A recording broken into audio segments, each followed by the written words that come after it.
Hello, hi everyone. तो welcome है आपका एक बार फिर से होम साइंस विद चार्ली में। तो बताइए क्या हाल चाल है आप लोगों का, और आजकल आप लोग कैसे पढ़ाई वढ़ाई कर रहे हैं? बढ़िया, एकदम मज़ा आ रहा है कि नहीं पढ़ने में? आप लोग बताते तो नहीं है कि मज़ा आ रहा है या नहीं आ रहा है, पर ठीक है, बताने की ज़रूरत भी नहीं है। अगर आप नहीं बता रहे हैं तो इसका मतलब है कि आप बिल्कुल अपनी सही तरीके से पढ़ाई करने में बिल्कुल बिजी हैं, ठीक है। और पढ़ाई की बातें तो खैर हम रोज़ ही करते हैं। मैं क्या करूँ, मैं सोचती हूँ कि आप लोगों से पढ़ाई की ही बात करी जाए, ताकि कम से कम मतलब मुझे अब जितनी देर सुने उतने देर आपके दिमाग में ये चलता रहे कि हाँ पढ़ना है, रिवीजन करना है, और पूरा कंप्लीट रिवीजन करना है, अपने सिलेबस को टाइम रहते हुए बिल्कुल उसको कंप्लीट कर लेना है। तो हम लोग अभी आजकल तो हम डेली वीडियो में ही मिल रहे थे, है ना, जो प्रैक्टिस सेट हम करते हैं। तो मैंने सोचा आज थोड़ा सा सामने से मिलते हैं, कुछ बातें बातें करते हैं थोड़ी सी। और बात करने का जो एक प्रयोजन था वो ये भी था, प्रयोजन बोले तो मतलब अब जो भी आप समझ लो, हिंदी है, अच्छी वाली हिंदी है बिल्कुल। तो आज है आपका वर्ल्ड कॉटन डे, यानी कि विश्व कपास दिवस। शुद्ध हिंदी इसको बोलते हैं, विश्व कपास दिवस, ठीक है। तो आपको पता ही है कि कपास के बारे में, यानी कि कॉटन के बारे में हम जो है पूरा पढ़ते हैं, पूरे टेक्सटाइल में, कि कॉटन जो है कहाँ से बनता है, मतलब कैसे उसकी हार्वेस्टिंग करी जाती है, कैसे फिर उसका तागा बनाया जाता है, कैसे फिर उसके फैब्रिक बनाए जाते हैं, है ना। ये सारी चीज़ें पढ़ते हैं, बड़ा ही इंटरेस्टिंग होता है। तो मैंने सोचा, आपको वैसे पता ही होगा, लेकिन मैंने सोचा कहीं ना कहीं आपको थोड़ा सा पता हो कि मतलब किस दिन एटलीस्ट इसका डे भी मनाया जाता है, ठीक है। तो आज आपका क्या है, 7 अक्टूबर है। तो ये जो है मतलब कपास दिवस मनाया जाता है। और कुछ चीज़ें आपको पता ही होंगी कि जो कपास होता है हमारा, वो स्टेपल फाइबर में आता है ना, स्टेपल तंतु बोलते हैं हम इसको।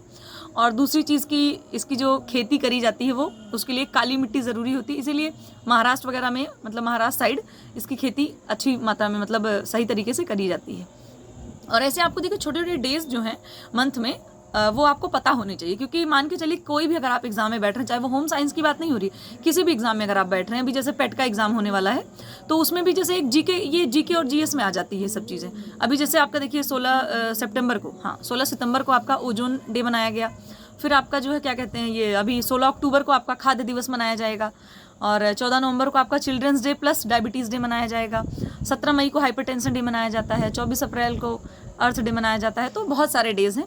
अच्छा, मैंने सोचा मैं आप लोगों को एक वीडियो दे दूं, लेकिन उसमें क्या है कि उसमें बहुत सारे डेज़ लिखे हुए हैं, तो इतना ज़्यादा तो पूछते भी नहीं है, लेकिन फिर भी पता होना ज़रूरी। बट ठीक है, मैं टाइम रहते आप लोगों को कोशिश करूँगी कि मैं दे दूँ कि आपको मतलब कौन कौन से डे कब कब सेलिब्रेट किए जाते हैं।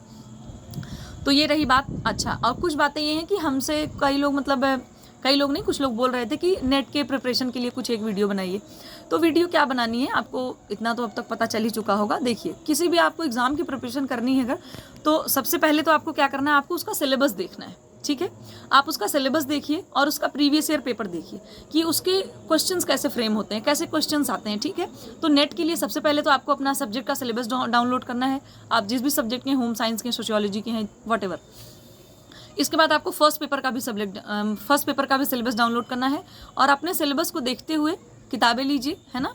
और किताबें लेकर के आप टॉपिक वाइज चीज़ों को पढ़िए, उससे नोट्स बनाइए और रिवीजन कीजिए। और सबसे बड़ी चीज़ है, आप समझ लीजिए कि नेट के एग्जाम में, या कोई भी मतलब जिसका सिलेबस अच्छा खासा लेंदी होता है, उस एग्जाम का समझ लीजिए सबसे की पॉइंट यही है कि आपको कॉन्टिन्यूटी और पेशेंस रखना है। देखिए, नेट का सिलेबस भी अच्छा खासा बिल्कुल होता है, जो लोग पढ़ रहे होंगे उनको पता ही है कि पूरा अच्छा एकदम लेंदी पेपर होता है उसका, ठीक है। जिस तरीके से आपके सिविल सर्विसेज के पेपर होते हैं, सिविल सर्विसेज तो काफ़ी बड़ा होता है, लेकिन आप ये कह सकते हो कि ना उससे कम ना उससे ज़्यादा, है ना, उससे थोड़ा सा कम ही इसका सिलेबस होता है। लेकिन इतना टफ वाली भी बात नहीं है। आपको अपने सब्जेक्ट में बिल्कुल एकदम से डूब जाना है, ठीक है।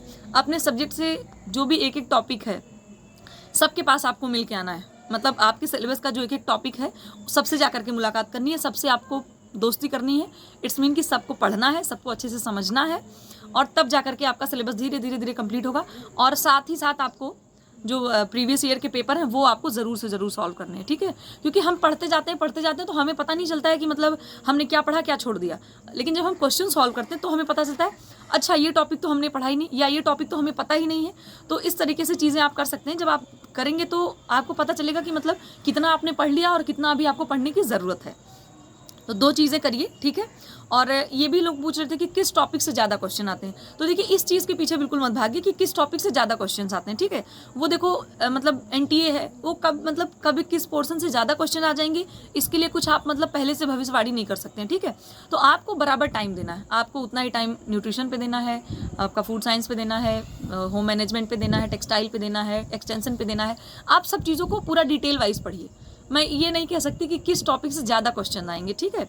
तो इस चीज़ के लिए आप भी मत अंदाज़ा लगाइए कि किसको ज़्यादा पढ़ें कि जिससे हमारा ज़्यादा क्वेश्चन या फिर ज़्यादा मतलब मार्क्स हम कवर कर सकें।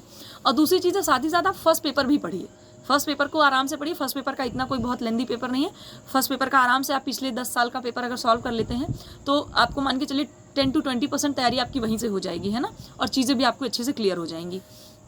और रही बात हमारे सब्जेक्ट की, तो सब्जेक्ट का तो मैंने बता दिया, सिलेबस डाउनलोड कीजिए और टॉपिक वाइज पढ़िए और अपने सेल्फ नोट तैयार कीजिए और किताबें पढ़िए। और अगर आप ऑनलाइन भी देख रहे हैं, यूट्यूब से जो भी देख रहे हैं, तो आप जो देखिए उसका नोट डाउन जरूर कीजिए, उसको नोट डाउन कीजिए और हफ्ते में 1 बार 2 बार उससे मुलाकात जरूर करके आइए कि हाँ भाई मैंने तुम्हें लिखा था तो देखो मैं तुमसे मिलने आई हूँ, ठीक है। नाराज़ हो जाएगा, नाराज़ होने का मतलब है भूल जाएंगे आप, है ना। तो नाराज़ मत करिए, जो भी लिखिए सबसे दोस्ती रखिए और सबसे मिलते जुलते रहिए। आपके नोट्स की बात कर रही हूँ कि अपने नोट से दोस्ती कीजिए, उनसे मिलते जुलते रहिए, उनसे बातचीत कीजिए। उनसे बातचीत करते रहेंगे तो देखो भाई भूल नहीं सकता कोई उनको फिर, ठीक है। जैसे आप जिनसे मिलते जुलते रहते हैं, बातचीत करते रहते हैं, वो लोग आपको नहीं भूलते हैं, वो लोग आपको हर हालत में याद रखते हैं। तो चलिए फिर, ये हमारी इतनी छोटी सी वीडियो थी, मैंने सोचा मिलते हैं, थोड़ा सा बात हो गई हमारी। अब चलिए फिर से कोशिश करती हूँ कि आज और कल में भी आपको एक वीडियो मिल पाए प्रीवियस ईयर पेपर की। प्रीवियस ईयर या फिर प्रैक्टिस सेट दोनों मिक्स रहता है, ठीक है। प्रीवियस ईयर भी रहता है और प्रैक्टिस ईयर मतलब प्रैक्टिस सेट भी रहते हैं। तो चलिए, बहुत लंबी वीडियो हो गई है और फिर से मिलेंगे दूसरी वीडियो में, दूसरी बात करेंगे, फिर से मिलेंगे। और आप लोग अपनी पढ़ाई जारी रखिए, अपनी मेहनत जारी रखिए। और मैंने कल बताया ना कि जोश और जुनून कम नहीं होना, ठीक है। एकदम बस कैसा जोश रखना है, एकदम हाई सर वाली बात, ठीक है। तो चलिए फिर अब मैं चलती हूँ, आप लोग अपना ध्यान रखिए। Bye bye, take care.